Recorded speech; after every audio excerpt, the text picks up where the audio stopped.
Hi friends, आपका हमारा YouTube channel सरकारी नौकरी इंडिया में स्वागत है। इस वीडियो में मैं आप लोगों के लिए यूपीएसआई लास्ट ईयर क्वेश्चन लेके आया हूं, जिसमें डे 4 का ये वीडियो है, जिसमें हम लोग लास्ट ईयर के 10 क्वेश्चन को डिस्कस करेंगे। तो अभी तक आपने हमारा चैनल को सब्सक्राइब नहीं किया है तो ज़रूर सब्सक्राइब करें और ज़्यादा से ज़्यादा लोगों के पास शेयर करें, और वीडियो पसंद आता है तो आप इसको ज़रूर लाइक करें।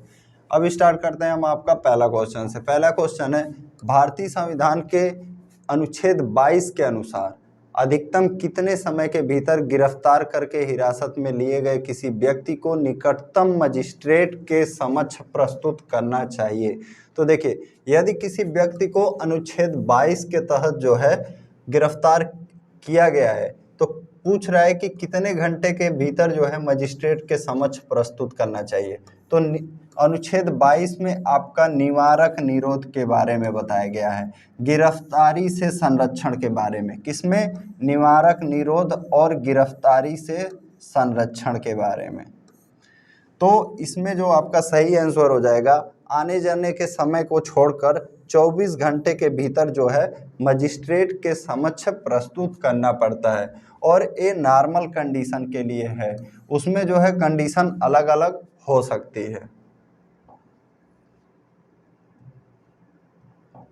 भारतीय संविधान में मूलभूत अधिकार जो है किस देश के संविधान से लिए गए हैं? तो मूलभूत अधिकार जो हैं आपके, या मौलिक अधिकार, ये आपके लिए गए हैं यूएस से, यानी कि अमेरिका से। तो आपका पहला ऑप्शन आपका सही हो जाएगा। मौलिक कर्तव्य जो है आपका यूएसएसआर, रूस से लिए गए हैं।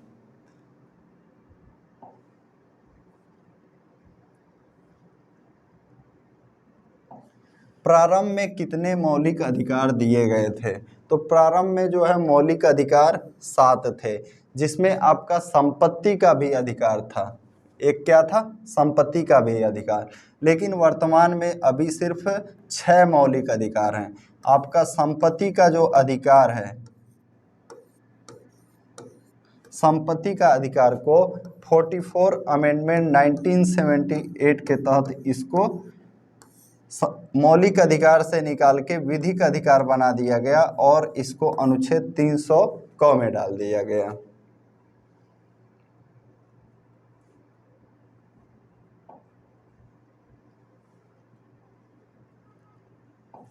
भारतीय संविधान के निम्नलिखित में से किस अध्याय में जनता को मूल अधिकार दिए गए हैं? तो देखिए, पहला जो भाग या अध्याय है उसमें संघ एवं उसके राज्य क्षेत्र के बारे में बताया गया है।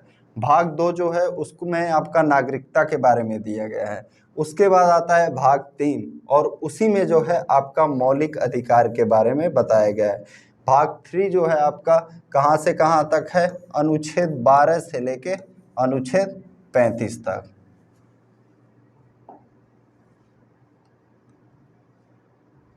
एक रीट किसके द्वारा जारी की जाती है? तो रीट जो होता है यह कोई उच्च न्यायालय या सुप्रीम कोर्ट द्वारा जारी की जाती है। सुप्रीम कोर्ट द्वारा जो है आर्टिकल 32 के अंतर्गत, और उच्च न्यायालय जो है आर्टिकल 226 यानी अनुच्छेद 226 के अंतर्गत जो है उच्च न्यायालय द्वारा रीट जारी किया जाता है, और सुप्रीम कोर्ट या सर्वोच्च न्यायालय द्वारा अनुच्छेद 32 के अंतर्गत। टोटल जो है 5 तरह का रीट जारी किया जाता है।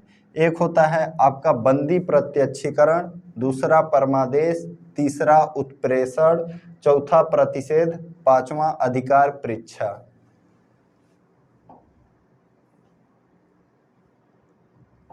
निम्नलिखित में से किस स्थिति में बंदी प्रत्यक्षीकरण रीट जारी की जाती है?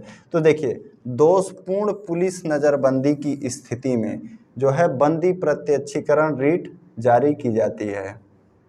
दोषपूर्ण पुलिस नजरबंदी का मतलब है कि यदि किसी व्यक्ति को लगता है कि उसे गलत तरीके से अरेस्ट किया गया है, जो काम उसने नहीं किया है उसके लिए उसको अरेस्ट कर लिया गया है, तो वह इसके लिए जो है हाई कोर्ट और सुप्रीम कोर्ट में बंदी प्रत्यक्षीकरण रीट जो है के लिए आवेदन कर सकता है। वहां पे उसका सुनवाई किया जाएगा।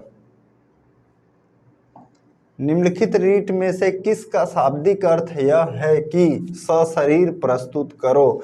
तो बंदी प्रत्यक्षीकरण जो होता है इस रीट का अर्थ होता है कि व्यक्ति को सशरीर प्रस्तुत किया जाए। परमादेश का होता है कि अगर कोई व्यक्ति है सरकारी पद पे या जिस कार्य के लिए डिटेल किया गया है, अगर वह अपने आदेश का पालन नहीं करता है, जैसे उसको जो आदेश दिया गया है पालन नहीं करता है, कार्य दिया गया है उस कार्य का पालन नहीं करता है, तो उसको आदेश दिया जाएगा कठोर रूप से, ताकि वह उस आदेश का पालन करे। और अधिकार परीक्षा जो होता है उसमें पूछा जाता है कि ऐसा कोई व्यक्ति है जो उस काम को करने के लिए अधिकार नहीं रखता है तब भी वह काम कर रहा है, तो उससे पूछा जाएगा कि आप किस अधिकार से यह काम कर रहे हो। भारतीय संविधान में किस प्रकार के रीट की विशिष्ट व्यवस्था नहीं की गई है? तो आपका परमादेश भी है। प्रतिषेध में जो है किसी संस्था को या किसी व्यक्ति को वो कार्य करने से मना किया जाता है। व्यादेश, ये व्यादेश नहीं है आपका, ये बंदी प्रत्यक्षीकरण जो होगा इसके साथ होगा, बंदी यहाँ पे होगा, बंदी प्रत्यक्षीकरण, बंदी प्रत्यक्षीकरण। तो इसको आप लोग करेक्ट कर लेंगे, यहाँ पे सिर्फ व्यादेश ही होगा और यही इस तरह का जो है कोई रीट नहीं है। आपका बंदी प्रत्यक्षीकरण भी है, बंदी प्रत्यक्षीकरण भी है, प्रतिषेध भी है, परमादेश भी है, ये व्यादेश नहीं है।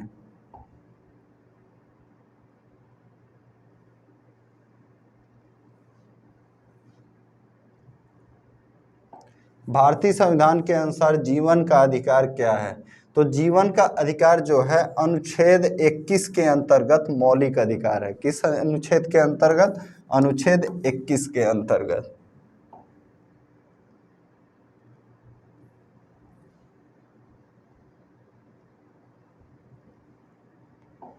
निम्नलिखित में से वह मौलिक अधिकार कौन सा है जिसे डॉक्टर अंबेडकर के अनुसार संविधान का दिल कहा जाता है? तो देखिए आपसे इस पे 2 क्वेश्चन पूछ सकता है। जैसे यहाँ पर डॉक्टर अंबेडकर जब मेंशन कर दिया तब आपका कौन सा हो जाएगा? संवैधानिक उपचारों का अधिकार। कौन सा? संवैधानिक उपचारों का अधिकार, अर्थात आर्टिकल 32। कौन सा अनुच्छेद? अनुच्छेद 32। लेकिन यदि यहाँ पे डॉक्टर अंबेडकर मेंशन नहीं किया रहेगा तब आपका आंसर हो जाएगा संविधान की प्रस्तावना या उद्देशिका। तो ये फ्रेंड्स आपका 10 क्वेश्चन था। अभी तक आपने हमारा वीडियो को शेयर नहीं किया तो ज़रूर शेयर करें और वीडियो पसंद आता है तो ज़रूर इसको लाइक करें। Thank you.